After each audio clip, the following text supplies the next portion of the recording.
Hello বন্ধুরা, good morning. কেমন আছো তোমরা? আশা করছি ভালো আছো। আমি অনেক ভালো আছি।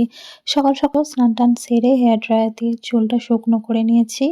তারপর হেয়ার সিরাম চুলে লাগিয়ে এবার চুলটা আমি আঁচড়াতে বসে গেছি। এটা প্রত্যেক দিনেরই আমার কাজ। তো ভাবলাম প্রত্যেক দিনের কাজটা একটু ডেইলি ব্লগ হিসাবে তোমাদের সামনে শেয়ার করি।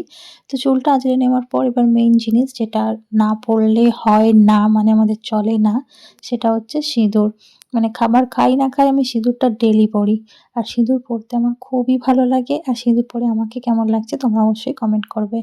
তো দেখো সিঁদুরটা আমি গলায়, শাঁখা, পলায় লাগিয়ে নিয়ে তারপর আছে স্কিন কেয়ার করার পালা। মানে স্কিন কেয়ার মানে তো আর মেকআপ না। এই ভ্যাসলিন বডি লোশনটা নিয়ে একটু হাতের একটু ঘষাঘষি করে নিলাম। আসলে প্রত্যেক দিনের মতো রোজকারেই আজকের সকাল সকাল কাজকর্মগুলো একটু তাড়াতাড়ি সারা হয়ে গেছে। তাই জন্য আজকে স্নানটাও তাড়াতাড়ি করে ফেললাম। তাই জন্যই সময় পেয়েছি ভিডিও করার। আর তোমরা সবাই আমার ভিডিও কোথা থেকে দেখো অবশ্যই কমেন্ট করে জানাবে। তো এরপর হচ্ছে ডাবল গোলাবরি, যেটা আমি মুখের মধ্যে ইউজ করছি। কারণ আমি এটাই মাখি ময়েশ্চারাইজার হিসাবে। আর একটা মাখি যেটা হচ্ছে ল্যাকমি পিচ মিল্ক। তো এখন আমি ডাবল গোলাবরিটা ভালো করে মেখে নিচ্ছি মুখেতে।